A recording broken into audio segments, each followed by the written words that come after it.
పాలకపక్షం చట్ట వ్యతిరేకమైన పనులను చేసినప్పుడు కానీ నిశితంగా ప్రతిపక్షం అనేది గమనిస్తూ ఉంటుంది, చూస్తూ ఉంటుంది. వాటిని విమర్శిస్తుంది, అడుగుతుంది, పెన్ను పెట్టి రాస్తుంది, లేదా పాటల రూపంలోనో ఆటల రూపంలోనో ప్రభుత్వం చేస్తున్న లేదా పాలకపక్షం చేస్తున్న చర్యలను తూలనాడుతుంది, ప్రశ్నిస్తుంది. వాటిని ఈ కూటమి ప్రభుత్వం సహించలేక ఎక్కడ కూడా ఈ ప్రభుత్వాన్ని గురించి విమర్శించరాదు, మాట్లాడరాదు, పెన్ను పెట్టి రాయరాదు. పెన్ను పెట్టి రాస్తే ఆ పెన్ను పైన మన్నును జల్లే కార్యక్రమానికి ఈ ప్రభుత్వం తెరదీసింది. ఏ పెన్ను మీద మీరు మన్ను జల్లుతున్నారో ఈ పెన్నే 2029లో గన్నై ఓట్ల రూపంలో పేల్తుంది అని ఈ ప్రభుత్వం గుర్తుపెట్టుకోవాలి. అదేవిధంగా నిన్న ఏదైతే ఉర్వకొండలో మన రాష్ట్ర ఆర్థిక మంత్రి పయ్యావుల కేశవ్ గారు, వారి సోదరుడు పయ్యావుల సీనప్ప గారు వాళ్ళు చేసిన దుర్మార్గం పైన, వాళ్ళు చేస్తున్న చట్ట వ్యతిరేక కార్యక్రమాలపైన మేము అక్కడికి పోయి ఉర్వకొండకు పోయి ఆర్డీఓకో ఎంఆర్ఓకో రిప్రజెంటేషన్ ఇవ్వాలని పోతే అక్కడ పోలీసు బలగాలను మోహరించి అంతర్జాతీయ నేరస్తులను, తీవ్రవాదులను అరెస్టు చేసినట్లు దుర్మార్గంగా పోలీసు బలగాలతో అక్కడి ఇన్ఛార్జ్ విశ్వేశ్వరరెడ్డి గారిని, నన్ను, ఇంకా ఇతర మా వైఎస్ఆర్ కాంగ్రెస్ పార్టీ లీడర్లను అందరినీ కూడా లాఠీ చార్జ్ చేయడం జరిగింది, తుపాకులతో బెదిరించడం జరిగింది, అక్కడి నుంచి అందరినీ తరిమివేయడం జరిగింది. దాన్ని మేము పీస్ఫుల్గా ఏదైతే ప్రభుత్వాన్ని ప్రశ్నించాలి అనుకున్నామో, పయ్యావుల కేశవ్ గారిని ప్రశ్నించాలి అనుకున్నామో, దాన్ని వారు చిల్లాపల్లం చేయటమే కాకుండా మేమేదో అక్కడికి పోయి దుశ్చర్యలకు పాల్పడినట్లు వారి ఎలక్ట్రానిక్ మీడియాలో, వారి ప్రింట్ మీడియాలో దుర్మార్గంగా దాన్ని వక్రీకరించి రాయటం జరిగింది. ఇది ప్రజాస్వామ్యానికే తలవంపుల పని అని సందర్భంగా తెలియజేస్తున్నాను. అదేవిధంగా అక్కడ మా వైఎస్ఆర్ కాంగ్రెస్ పార్టీకి సంబంధించిన ఒక బీసీ లీడర్ గోవిందప్ప అనే వ్యక్తి, లత్తవరం గోవిందప్ప అనే వ్యక్తి వేల్పుమడుగు అనే గ్రామంలో తన అల్లుడు జయకుమార్కు ఒక 21 ఎకరాల భూమిని చట్టపరంగా రికార్డునంతా చూసి క్షుణ్ణంగా పరిశీలించిన తర్వాత భూమిని కొంటే అదే వేల్పుమడుగులో పయ్యావుల కేశవ్కు సంబంధించిన చిన్నాయన కొడుకులో, పెదనాయన కొడుకులో ఆ భూమిని అంతకుముందే వాళ్ళు గుర్తు చేసుకుంటా ఉన్నట్లు చెప్తా ఉన్నారు. ఆ భూమిని వాళ్ళ చేజారి పోనివ్వకుండా ఆ భూమిలో ఒక లిటిగేషన్ని పెట్టి ఈ లత్తవరం గోవిందప్ప ఎవరైతే ఉన్నారో అతని ఇంటికి పయ్యావుల సీనప్ప, అంటే పయ్యావుల కేశవ్ బ్రదర్ పయ్యావుల సీనప్ప లత్తవరం గోవిందింటికి వాళ్ళ కమ్మళ్ళ తన్ను వాళ్ళ బంధువులను లత్తవరం గోవిందప్ప ఇంటికి పంపించి నువ్వు భూమినన్నా వదులుకోవాలి, పార్టీ అన్నా మారాలి అనే అల్టిమేటంను జారీ చేయడం జరిగింది. ఆ గోవిందు లత్తవరం గోవింద్ ఎవరైతే ఉన్నారో ఆయన వైఎస్ జగన్మోహన్ రెడ్డి గారి అభిమాని, వైఎస్ఆర్ కాంగ్రెస్ పార్టీ లీడర్. నేను సచ్చినా బతికినా వైఎస్ఆర్ కాంగ్రెస్ పార్టీలే ఉంటా తప్పితే నేను ఈ భూమిని వదులుకోను, ఈ పార్టీని వదులుకునేకి సిద్ధంగా లేను అని ఆయన చెప్పి పంపడం జరిగింది. దాని మీద పయ్యావుల సీనప్ప, పయ్యావుల కేశవ్ ఇద్దరు కూడా ఒక లిటిగేషన్ని దాని మీద పెట్టి ఆ భూమి మీదకి వారి బంధువులను, వాళ్ళ కమ్మలను ఆ భూమి మీదకి పంపడం జరిగింది. దాని మీద ఈ గోవిందు, లత్తవరం గోవిందు కోర్టుకు కూడా వెళ్ళడం జరిగింది. కోర్టు కూడా ఒక ఇంజంక్షన్, ఒక కోర్టు ఆర్డర్, ఈ భూమి మీదకి ఎవరు పోరాదని ఒక ఆర్డర్ను కూడా ఇవ్వడం జరిగింది. రికార్డు మీద ఆయన్నే ఉన్నాడు, అడంగల్ మీద ఆయన్నే గోవిందే ఉన్నాడు, గోవింద్ అల్లుడే ఉన్నాడు. అదేవిధంగా రిజిస్ట్రేషన్ పత్రాలు ఉన్నాయి, పాస్బుక్లు ఉన్నాయి.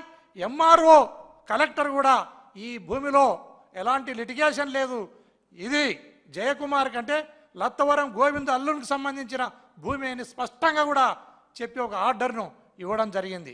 పోయిన సంవత్సరం ఇదే భూమిలో ఆయన పంటను కోసుకోనివ్వకుండా, పంటను ఇంటికి తెచ్చుకోనివ్వకుండా పయ్యావుల కేశవ్ అనుచరులు అడ్డుపడితే కోర్టు ఇన్వాల్వ్ అయి పోలీస్ ప్రొటెక్షన్తో అతని పైరును అతనికి ఇప్పించడం కూడా జరిగింది. అలాంటి భూమి మీద ఈరోజు లిటిగేషన్ పెట్టి ఆ భూమికి పోకుండా పయ్యావుల కేశవ్ వాళ్ళు అడ్డం చేస్తూ ఉంటే దాని మీద బాధితుడిని ప్రొటెక్ట్ చేయాలి, భద్రం చేయాలి అతన్ని. కాబట్టి మేము లాఫుల్గా పీస్ఫుల్ మేనర్లో ఉరవకొండ ఆర్డీఓ ఆఫీస్ దగ్గర, ఎంఆర్ఓ ఆఫీస్ దగ్గర రిప్రజెంటేషన్ ఇవ్వాలి అని పోతే నిన్న దుర్మార్గంగా మమ్మల్ని లాఠీ చార్జ్ చేయడం జరిగింది. అదేవిధంగా కేసులు కట్టడం జరిగింది, లాఠీ చార్జ్ చేయడం జరిగింది. ఎవరిని కూడా ఆ ప్రాంతానికి మా కార్యకర్తలను రానివ్వకుండా బ్యారికేడ్లను పెట్టి పోలీసు బలగాలు మోహరించి అడ్డం చేయడం జరిగింది. ఇది పోలీసు రాజ్యమా, ప్రజాస్వామ్యమా అని ఈ సందర్భంగా నేను పయ్యావుల కేశవ్ను ప్రశ్నిస్తున్నా. ఇదే కాకుండా ఈ 20 సంవత్సరాల్లో పయ్యావుల కేశవ్ గారు చేసిన పని ఏంటి అంటే ఆ ప్రాంతంలో కురువ, బోయ సామాజిక వర్గాలు, బీసీ సామాజిక వర్గం ఎంతో అన్నదమ్ముల్లాగా ఉండే బీసీ సామాజిక వర్గాన్ని కురువలనేమో బోయలతో తన్నిస్తాడు, బోయలనేమో పోలీసులతో తన్నిస్తాడు. ఈ ముగ్గురు మాటనకపోతే ఆయన తననికి వస్తాడు. ఇది అతను చేస్తున్న పని. అదే కాకుండా ఉర్వకొండ నియోజకవర్గంలో నక్సలిజం పుట్టడానికే మీ కుటుంబం కారణమయ్యా పయ్యావుల కేశవ్ గారు. మీ పెత్తందారికి వ్యతిరేకంగా, మీ భూస్వామ్య విధానానికి వ్యతిరేకంగా, మీ దుర్మార్గానికి, దౌర్జన్యానికి వ్యతిరేకంగా నక్సలైట్లు, నిజమైన నక్సలైట్లు పుట్టడం జరిగింది. నిజమైన నక్సలైట్లను సూడో నక్సలైట్లతో కాల్పించినావు, సూడో నక్సలైట్లను పోలీసులతో కాల్పించిన నీచ చరిత్ర నీదయా పయ్యావుల కేశవ్ గారు. నువ్వు ఇలా నక్సలైట్లను సంపించి నీ భూమిలో ఒక సెంటు భూమిని కూడా చేజారకుండా కాపాడుకున్నావు. నీ ఇంట్లో ఏ ఒక్క రక్తం చుక్క కింద పడకుండా, నీ అంగి మాయకుండా రాజకీయాలు చేస్తున్నావు, దుర్మార్గమైన రాజకీయాలు చేస్తున్నావు. ఇలాంటి దుర్మార్గమైన రాజకీయాలకు ఇప్పటికైనా స్వస్తి చెప్పి దయచేసి ప్రజాస్వామ్యబద్ధంగా మీరు ముందుకు వెళ్ళాలి. మీరు బీసీల పట్ల మీ వైఖరిని మార్చుకోవాలి. అదేవిధంగా మనం రాష్ట్రంలో కూడా గమనిస్తే మొన్న ఆలూరు ఎమ్మెల్యే అతను ఒక మితభాషి, సౌమ్యుడు, చట్టపరంగా పోయేవాడు. అలాంటి అతను ఒక గ్రామంలో చిప్పగిరి ప్రాంతంలో తన కార్యకర్త మీద దాడి జరిగితే అతను పరామర్శించడానికి వెళ్తే అతని మీద కూడా ఆ ప్రాంతంలో ఉన్న తెలుగుదేశం పార్టీకి సంబంధించిన వాళ్ళు, వైకుంఠం జ్యోతికి సంబంధించిన వ్యక్తులు దాడి చేసి ఆ ఇంట్లో ఒక మహిళ బట్టలను కూడా చించిపడేసి వాళ్ళే సొంతంగా చించుకొని ఎస్సీ ఎస్టీ కేసును కూడా ఈ సౌమ్యుడైన చట్టపరంగా పోయే ఎమ్మెల్యే ఎవరైతే ఉన్నారో ఆ వ్యక్తి విరూపాక్షి పైన కేసు కట్టి ఒక బీసీ సామాజిక వర్గం, ఒక బోయ కులస్తుని నిర్దాక్షిణ్యంగా జైలుకు పంపి ఇది బీసీల వ్యతిరేకమైన పార్టీ అని నిరూపించుకుంది తెలుగుదేశం పార్టీ. అదేవిధంగా ఒక మహిళా సబ్ ఇన్స్పెక్టర్ని ఖచ్చితంగా అక్కడ చింతాడ రవి ఆయన